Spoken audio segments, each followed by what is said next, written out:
A black woman clutches her father's surveying tools as townsfolk drive her into the desert with stones and cruel laughter, until a giant cowboy emerges from the heat shimmer and declares, "You're coming with me."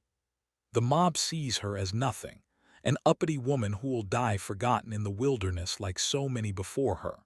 But the towering stranger studies her with calculating eyes that suggest hidden purpose. His interest isn't charity, it's necessity. What neither realizes is that her exile and his mysterious work are connected to something far larger, a conspiracy that has already claimed lives and threatens to destroy dozens more families. The surveying tools she carries hold secrets that powerful men will kill to keep buried. Will she trust this enigmatic giant with her survival, or flee deeper into certain death? The deed trembled in Eliza Thornhill's weathered hands as Sheriff Brennan's boots thundered across her porch. Behind him stood Cyrus Maddock, his silver watch chain glinting in the morning sun like a predator's smile. The surveying tools her father had left her lay scattered across the wooden table, instruments of precision now rendered worthless by the greed of powerful men. "This here document says otherwise." Brennan slapped a crisp paper onto her table, covering her father's carefully drawn property lines. "Mr. Maddox got legal claim to this land. Railroads coming through." Eliza's fingers traced the familiar worn leather of her father's compass case. He had taught her to read the land's truth through mathematics and measurement. Numbers didn't lie, even when men did. "My father surveyed this property himself, filed it proper with the territorial office." Maddox stepped forward, his expensive boots contrasting sharply with her bare wooden floor. "Your father was mistaken about many things. The territorial office has corrected those errors." The compass needle spun wildly as Eliza lifted it, as if even the instrument sensed the injustice poisoning the air. Her father's voice echoed in her memory from childhood lessons spent under the blazing sun. "Land belongs to those who understand it, not those who steal it." "I'm calling for a town meeting," Eliza said, her voice steady despite the tremor in her chest. "Let folks hear both sides." Brennan's laugh was harsh as desert wind. "You're welcome to try." 3 days later, Eliza stood before the sparse crowd in the church hall, her father's surveying records spread across the pulpit like gospel truth. The math was undeniable. Her property markers aligned perfectly with territorial guidelines, while Maddox's claim overlapped 3 other legitimate deeds. "These measurements prove my father's work," she began, pointing to the precise calculations. "Every boundary stone, every angle recorded according to federal standards." The crowd shifted restlessly. Mayor Hopkins cleared his throat. "Now see here, we can't have disputes holding up progress. The railroad means jobs, prosperity. Prosperity built on stolen land." Eliza's voice carried her father's strength. "These records show Mr. Maddox's claim extends into the Henderson property, the Martinez homestead, and the old church cemetery." Murmurs rippled through the audience, but not of support. Uncomfortable glances passed between neighbors who had already counted railroad money in their heads. Maddox stood slowly, his presence commanding the room's attention like a thundercloud. Miss Thornhill clearly inherited her father's confusion along with his tools. His words dripped false sympathy. Perhaps she should find somewhere more suitable to her station. The meeting dissolved into hostile whispers. Eliza gathered her father's papers with shaking hands, the weight of isolation pressing down like the desert heat. Outside, she noticed a massive figure watching from the ridge beyond town, motionless as a monument against the sky. The harassment began the next morning. Her cabin windows bore spider cracks from thrown rocks. The well water tasted bitter, fouled by unknown hands. Threatening notes appeared beneath her door like poisonous flowers blooming in darkness. Eliza spent sleepless nights poring over her father's hidden records, documents he had kept separate from his official surveys. Pattern after pattern emerged from the careful measurements. Property lines that didn't match, survey dates that conflicted, signatures that seemed too similar across different claims. Her father hadn't just been a surveyor. He had been documenting something much larger. The final confrontation came at dawn. Sheriff Brennan arrived with half the town behind him, their faces twisted by mob mentality and railroad promises. They surrounded her cabin like wolves circling wounded prey. "Time to move along," Brennan called out. "This land's got new owners." Eliza emerged clutching her father's leather satchel and his precious surveying tools. The crowd pressed closer, their anger feeding on itself. Someone threw the first stone, then another. Soon the air filled with rocks and cruel laughter as she stumbled away from everything she had ever known. The desert stretched endlessly before her, a sea of sand and scrub that cared nothing for human justice. Her father's compass spun uselessly in the heat, its needle confused by the mineral deposits that made this land so valuable to men like Maddock. Hours passed. The sun climbed mercilessly overhead while her water ran low. Eliza's legs trembled with exhaustion as she collapsed against a red rock formation, her father's tools scattered around her like the remnants of a broken dream. Heavy footsteps approached across the sand. She looked up to see the giant from the ridge, his shadow falling across her like the promise of shelter. Up close, he was even more imposing, nearly 7 feet of weathered muscle and knowing eyes that studied her with unexpected intelligence. "You're coming with me," he said simply, extending a hand the size of a dinner plate. "If you are enjoying this story of how one woman's fight for justice will change everything forever, don't forget to comment where you are tuning in from to show how this story can connect us across any distances, backgrounds, and hearts. Because what will happen in the next 15 minutes in the Wild West will completely transform Eliza's fate and expose a conspiracy bigger than anyone imagined." Eliza stared at the massive hand extended toward her, every instinct screaming danger. The giant's weathered face revealed nothing, but his eyes held an intensity that made her clutch her father's surveying tools tighter. Around them, the desert stretched endlessly, offering no other options for survival. "I don't know you," she whispered, her voice cracked from thirst and exhaustion. "Name's Silas Laru." His voice rumbled like distant thunder. "And you're Eliza Thornhill, daughter of Samuel Thornhill, the surveyor." The mention of her father's name sent ice through her veins despite the blazing heat. How could this stranger know details that even the townspeople had forgotten? She searched his face for deception but found only patient determination. "How do you know my father's name? He was a good man, honest work." Silas gestured toward the tools scattered around her. "Those instruments tell stories." Against her better judgment, Eliza accepted his help standing. Her legs wobbled like a newborn colt's, but his steady grip kept her upright. Together, they gathered her father's precious surveying equipment, Silas handling each piece with surprising reverence for such massive hands. The walk to his camp took 20 minutes across rocky terrain that would have been impossible for her alone. What she found there defied every assumption she had made about the mysterious giant. Precise surveying equipment lay arranged under canvas tarps. Detailed maps covered a makeshift table, their edges weighted down with smooth stones. Geological charts hung from rope lines like laundry, each one marked with careful notations. "You're a surveyor," she breathed, unable to hide her amazement. Silas nodded toward her father's compass. "Your papa taught you the trade." "Some." Eliza ran her fingers over the familiar brass surface. "He said land doesn't lie, only people do. Smart man." Silas unrolled a territorial map marked with red X's across dozens of properties. "Someone's been lying about a lot of land around these parts." The markings showed a pattern that made Eliza's heart race.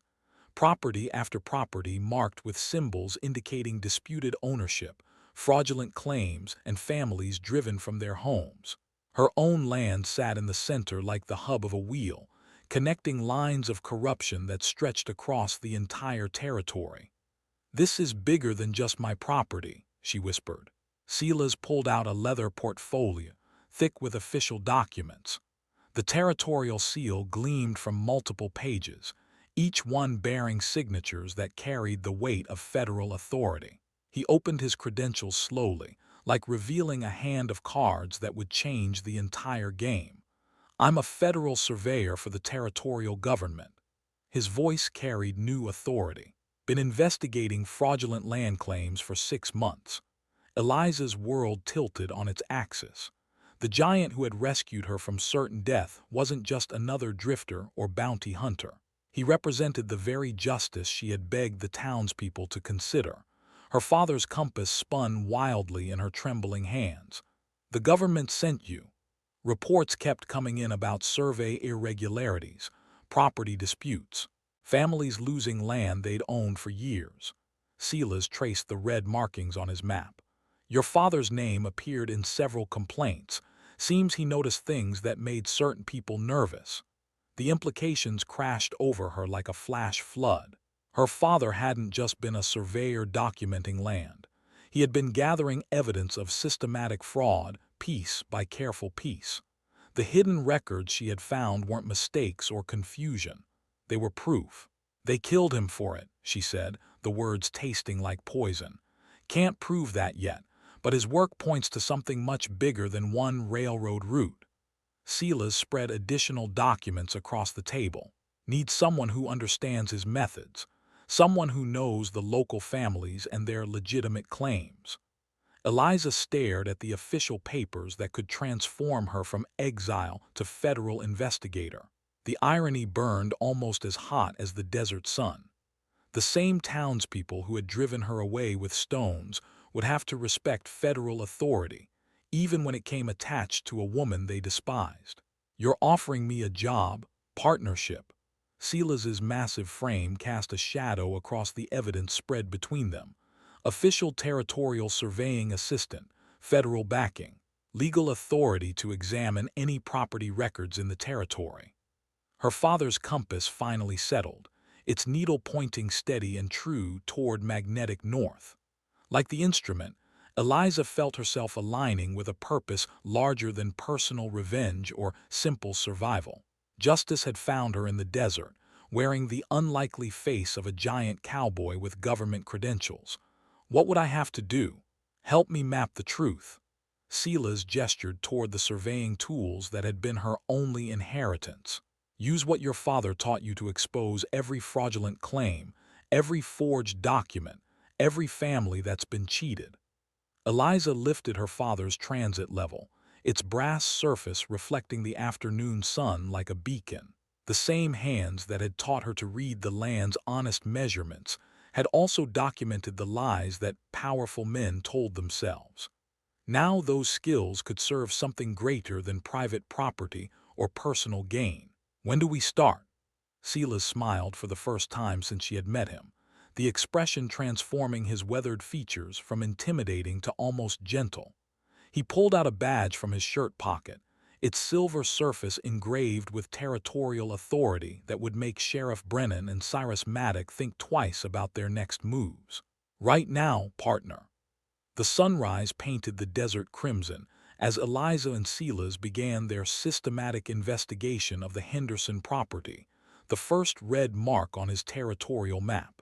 Mrs. Henderson met them at her broken gate, her weathered hands clutching a crumpled deed that Maddox's men had declared worthless just 2 months prior.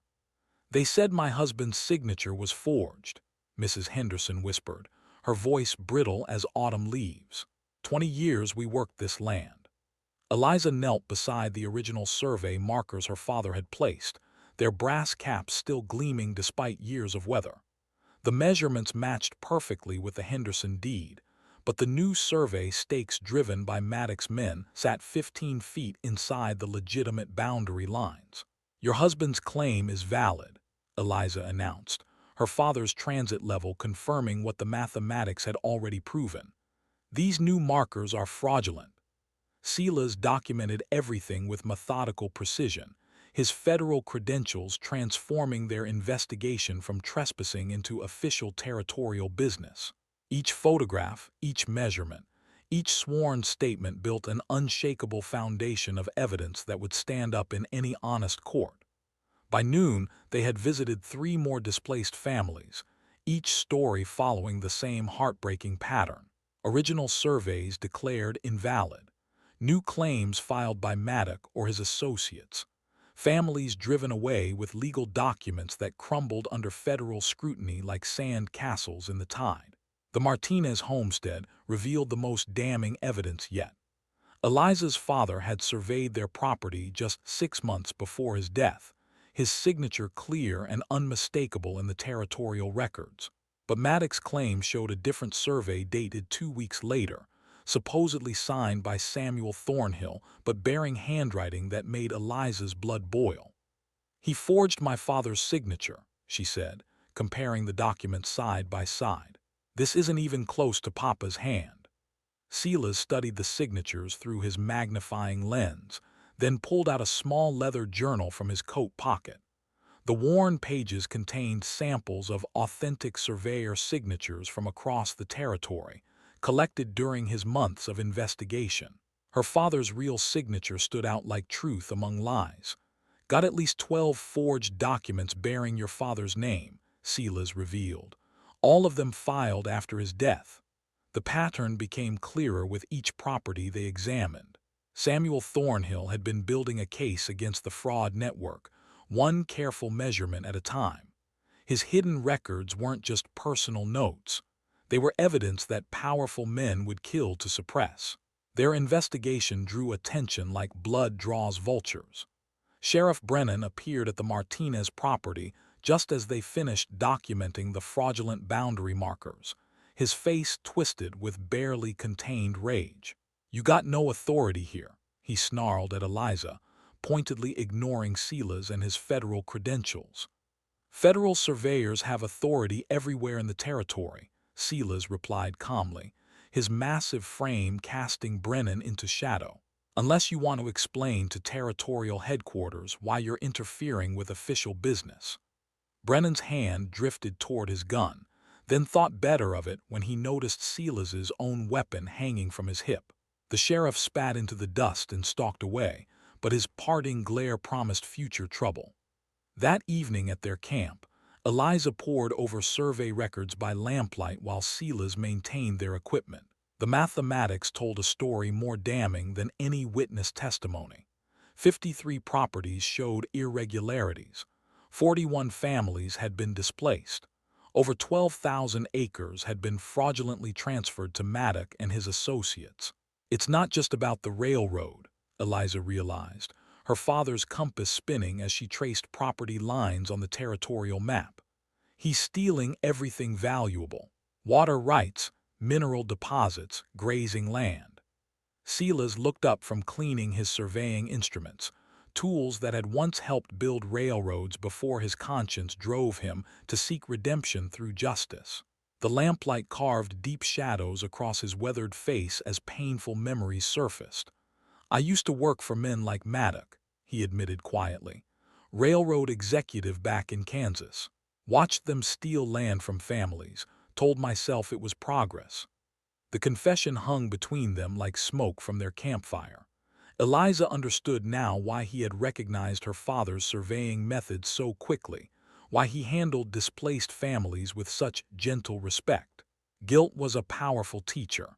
What changed? Saw a woman with 3 children lose everything to a forged deed, watched her load their wagon with what little they could carry. Silas's massive hands stilled on the brass instrument. Decided I couldn't look at myself in mirrors anymore. Their shared purpose deepened beyond professional partnership into something approaching family. Both of them carried the weight of Samuel Thornhill's legacy. Both fought against men who valued profit over human dignity. The sabotage began at dawn. Their surveying stakes had been pulled up during the night, equipment scattered across the desert like the bones of some mechanical skeleton. Eliza's father's precious transit level lay face down in the sand, its delicate mechanisms potentially ruined by grit and impact. "They're getting desperate," Silas observed, checking his instruments for damage. "Means we're close to something they can't afford to lose." Eliza carefully cleaned her father's compass, its needle still pointing true despite the rough treatment. The attack felt personal, aimed at destroying the tools that had taught her to see through lies and measure truth with mathematical precision. "We need to work faster," she said, determination hardening her voice like steel cooling in water, "before they try something worse than vandalism." By afternoon, they had documented 2 more fraudulent claims, their evidence files growing thick with photographs and witness statements that would eventually bury Maddox's empire in federal court. But shadows lengthened across the desert, and with them came the promise of escalating danger. The stack of evidence had grown taller than Eliza's father's surveying instruments, each document another nail in Maddox's coffin of fraud. But as she studied the pattern of corrupt land transfers, a disturbing truth emerged from the territorial court records. Every fraudulent deed had been approved by the same man. Judge Whitmore's signature appeared on dozens of rulings that defied legal precedent and common sense. Silas spread the court documents across their makeshift table, his weathered finger tracing the judge's flowing script. Look at these dates. Whitmore approved 3 conflicting claims for the same property on the same day. Eliza compared the signatures with her magnifying lens, the same tool her father had used to examine survey markers for authenticity. Judge Whitmore's handwriting showed no variation across months of questionable rulings, each signature perfectly consistent despite the legal chaos they created. "He's not just corrupt," she whispered. "He's central to the whole operation." The financial records Silas had obtained through federal channels painted an even more damning picture. Large deposits appeared in Whitmore's bank account within days of each fraudulent ruling, payments that coincided perfectly with Maddox's land acquisitions. The judge wasn't just accepting bribes. He was a full partner in the conspiracy. Their breakthrough came from an unexpected source. Maria Santos, whose family had lost their ranch to one of Whitmore's rulings, brought them a leather satchel her husband had hidden before his mysterious death. Inside lay copies of bank records, property transfers, and correspondence that revealed the true scope of the criminal enterprise. "My husband was the bank clerk," Maria explained, her voice steady despite the tears in her eyes. "He made copies before they fired him for asking too many questions." The documents showed payments flowing between Maddox, Judge Whitmore, and territorial officials, whose names Eliza recognized from government letterheads. The conspiracy reached far beyond one corrupt judge into the highest levels of territorial administration. Silas studied a particularly damning letter written in Maddox's distinctive handwriting. He's bragging about having the territorial capital in his pocket. Says no federal investigation can touch him with Whitmore handling the legal side. Eliza's blood chilled as she read the correspondence. Her father's name appeared repeatedly in the letters, marked for elimination once his surveying work began threatening their operations. Samuel Thornhill hadn't died in an accident. He had been murdered for discovering exactly what his daughter and Silas were documenting now. "We need to present this to Judge Whitmore when he arrives for circuit court," Silas said, then paused as he noticed Eliza's expression. "What is it? Don't you see?" Eliza held up the bank records showing regular payments to Whitmore. "He's not our salvation. He's the snake we're walking into." The realization struck Silas like a physical blow. For months, he had planned to present their evidence to territorial court, trusting in a legal system that was rotten from the judge's bench down to the sheriff's office. Their carefully constructed case would be walking straight into the hands of the very criminals they were trying to expose. "Then we changed tactics," Silas declared after a long moment of stunned silence. "Can't trust the courts. We take it to the people." Eliza nodded slowly, her father's compass pointing toward a different kind of justice than they had originally planned. The townspeople who had driven her into the desert needed to hear the truth about how deeply they had been betrayed by men they trusted. "Public meeting," she agreed. "Let every displaced family tell their story at once." They spent the next 2 days riding between scattered homesteads and hidden camps where the displaced families struggled to survive. Each visit brought another witness willing to testify publicly, another piece of evidence that would expose the conspiracy's true scope. Mrs. Henderson agreed to speak about her forged deed. The Martinez family brought their father's original survey stakes as proof of boundary manipulation. Maria Santos clutched her husband's hidden bank records like a weapon forged from truth and righteous anger. But their activities had not gone unnoticed. Maddox's men began following them at a distance, their presence a constant threat against the families brave enough to cooperate. Sheriff Brennan rode openly through the camps of displaced families, his message clear without words being spoken. The intimidation escalated when they found their campsite destroyed for the second time. Not just scattered equipment now, but slashed tarps, contaminated water supplies, and a written threat nailed to the single tree that provided their shade. "Stop digging or join Thornhill in the ground." The message read in block letters designed to hide the writer's identity. Eliza stared at the threat against her father's memory, rage building like a thunderstorm in her chest. These men had already taken her father, her home, and her place in the community. Now they threatened the families who dared to seek justice alongside her. "We're running out of time," Silas observed, studying the horizon where dust clouds suggested more riders approaching. "Whitmore arrives in 3 days for circuit court. Once he's here, they'll move fast to shut us down permanently." Eliza gathered her father's surveying tools with steady hands, each instrument a reminder of the honest work that had cost Samuel Thornhill his life. The upcoming public meeting would be their only chance to expose the truth before Judge Whitmore could use his corrupt authority to silence them forever. "Then we call the meeting for tomorrow night," she decided. "Every displaced family, every piece of evidence, all at once." The approaching riders grew closer as they loaded their equipment, but Eliza no longer felt the paralyzing fear that had driven her into the desert weeks ago. She had found her purpose in continuing her father's work, and she would see it through regardless of the consequences. Judge Whitmore arrived in Copper Ridge like a savior returning to his faithful flock, his polished carriage gleaming in the desert sun, while townspeople gathered to welcome their respected circuit judge.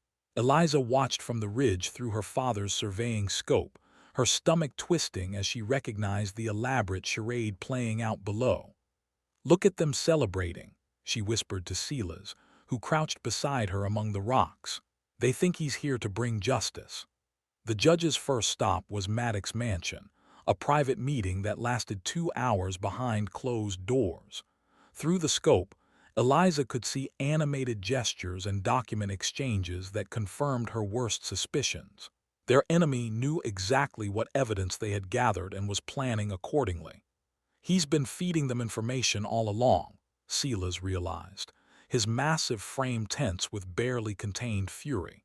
"Every move we made, every family we interviewed, they knew because he knew." Sheriff Brennan emerged from the mansion carrying a thick folder, his swagger more pronounced than usual as he headed directly toward the jail. Within minutes, riders dispersed in all directions like spokes from a wheel, carrying orders that would likely mean arrests or worse for the families planning to testify. Eliza's father's compass spun wildly in her palm, the needle confused by metal deposits in the rocks around them. But her own moral compass pointed steady and true toward the abandoned church where displaced families were gathering despite the growing danger. "We stick to the plan," she declared, collapsing the surveying scope with determined precision. "Public meeting tonight, all evidence presented together." The ride back to their camp revealed the true scope of Whitmore's influence. Federal documents that had given Silas authority throughout the territory were suddenly being questioned by territorial officials who had never raised concerns before. His credentials remained valid, but the bureaucratic machinery was grinding against them like sand in clockwork. "Someone's trying to revoke my surveying license," Silas explained, reading a telegram that had arrived through official channels. "Claims of overstepping authority, interfering with legitimate court proceedings." Eliza studied the formal language that threatened to strip away their legal protection. The timing was too convenient, the accusations too perfectly crafted to neutralize their investigation just as it reached its climax. Whitmore's corruption extended deeper into territorial government than they had imagined. How long before it's official? Maybe days, maybe hours if they push hard enough. Silas folded the telegram with controlled anger. "We're walking a tightrope that's getting cut from both ends." The abandoned church sat like a monument to forgotten faith, its broken windows and sagging roof providing perfect cover for their clandestine meeting. As sunset painted the desert purple, families began arriving in small groups, their faces etched with the kind of desperate courage that comes from having nothing left to lose. Mrs. Henderson brought her original deed and the surveying stakes that proved her legitimate claim. The Martinez family carried their father's compass and the forged documents bearing Samuel Thornhill's false signature. Maria Santos clutched her husband's hidden bank records, evidence that could destroy Judge Whitmore's reputation forever. But the gathering felt wrong from the moment it began. Too many faces were missing, families who had promised to testify but never appeared. The few who came kept glancing toward the broken doors, as if expecting Sheriff Brennan to burst through with guns drawn and arrest warrants ready. "Where's the Johnson family?" Eliza asked Mrs. Henderson, noting another crucial absence.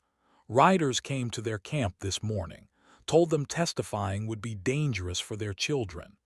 Mrs. Henderson's voice carried the weight of a community terrorized into silence. "Half the families got similar visits." Silas counted heads and evidence folders, his expression growing grimmer with each tally. They had planned for 30 families and boxes of supporting documentation. Instead, they faced a dozen frightened people and fragments of the proof they needed to expose the conspiracy. "It's not enough," he admitted quietly. "Whitmore will dismiss this as the complaints of malcontents and troublemakers." Eliza stood before the small gathering, her father's surveying tools arranged on the altar like sacred relics of honest work. The compass needle finally settled, pointing toward magnetic north with the same unwavering dedication her father had shown throughout his career. "Maybe we don't have enough people," she began, her voice carrying clearly through the broken church. "But we have the truth, and truth has a way of spreading even when powerful men try to bury it." She opened her father's leather portfolio and began presenting the evidence systematically, piece by damning piece. Forged signatures compared to authentic samples, survey measurements that proved fraudulent boundary changes, bank records showing payments between Maddock and Judge Whitmore that coincided perfectly with corrupt rulings. The families listened with growing amazement as the full scope of the conspiracy unfolded before them.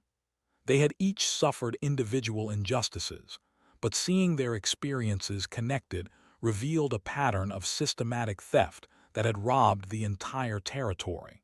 "We're not just fighting for our properties," Maria Santos realized, holding up her husband's bank records. "We're fighting for everyone who comes after us." Silas spread his territorial map across the altar, each red mark representing a fraudulent claim that formed part of Maddox's empire. The visual impact was devastating, showing corruption that stretched across county lines and affected hundreds of families beyond those present. "Tomorrow Judge Whitmore opens court," Silas announced. "He'll expect us to present our case so he can dismiss it legally and bury everything forever." Eliza traced the survey lines her father had drawn with such painstaking accuracy, each measurement a testament to his belief that land belonged to those who worked it honestly rather than those who stole it cleverly. "Then we don't give him what he expects."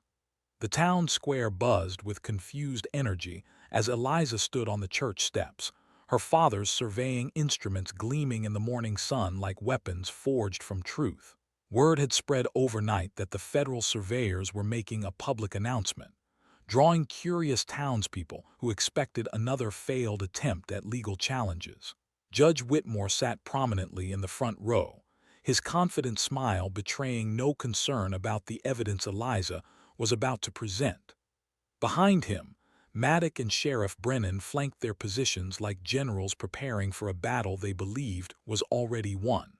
"People of Copper Ridge," Eliza began, her voice carrying across the square with the same precision her father had used to mark property boundaries. "You've been told that progress requires sacrifice, that some families must lose their homes for the greater good." She held up her father's compass, its brass surface catching sunlight like a beacon of navigation through lies and corruption. The crowd shifted restlessly, expecting another plea for sympathy that they could easily dismiss. But what if I told you that 53 families have been robbed through forged documents? That your trusted judge has been taking bribes to approve fraudulent land claims? That the railroad route could have been built without stealing a single legitimate deed? Murmurs rippled through the gathering as Silas unrolled the territorial map showing the true scope of Maddox's fraudulent empire. Red marks covered properties from Copper Ridge to the territorial border, each one representing a family driven from their rightful land.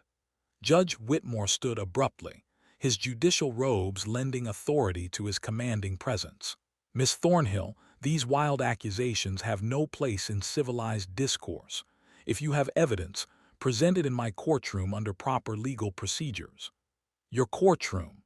Eliza's voice cut through his pompous declaration like her father's surveying chain cut through tall grass. The same courtroom where you approved 3 conflicting deeds for the Martinez property on the same day. She pulled out the bank records Maria Santos had risked her life to preserve, holding them high for the entire crowd to see. The documented payments between Maddox and Whitmore told a story that needed no legal interpretation.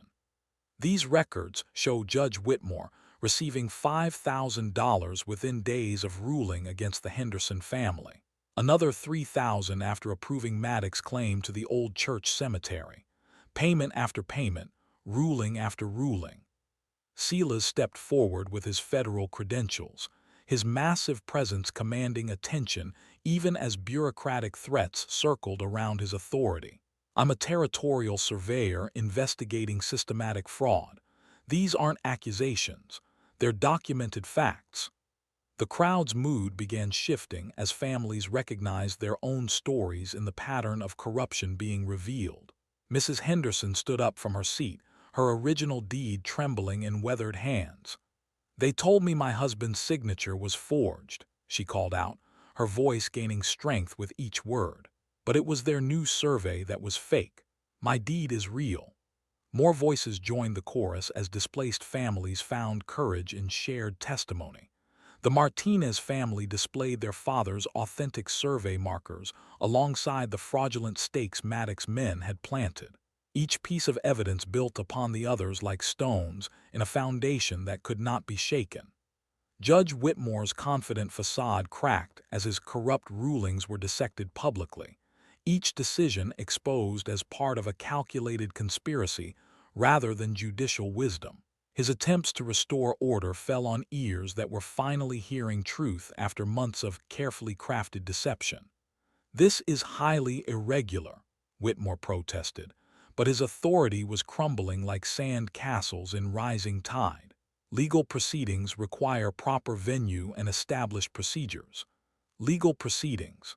Eliza's laugh carried bitter irony as she held up forged documents bearing her father's signature.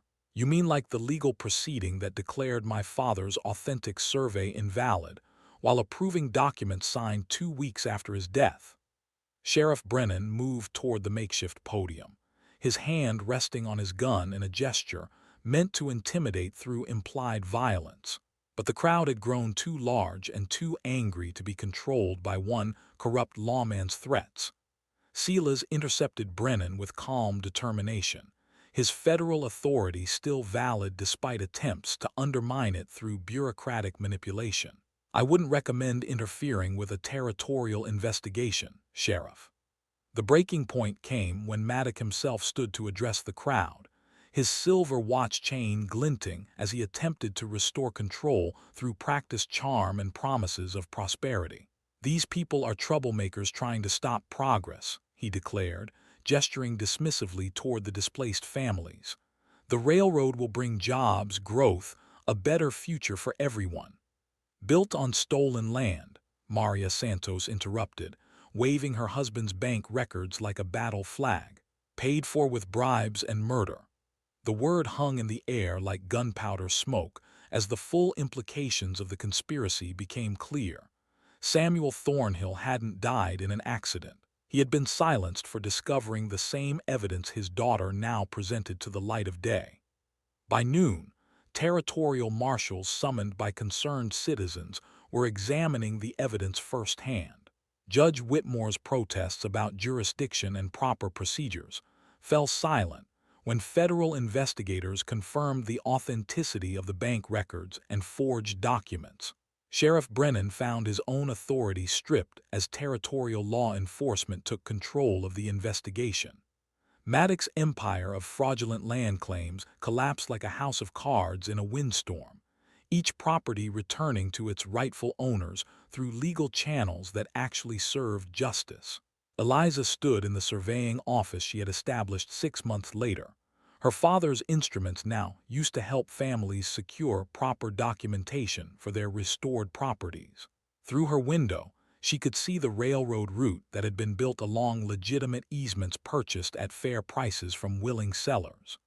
Silas entered with coffee and territorial documents, establishing their permanent partnership as federal surveyors responsible for preventing future fraud.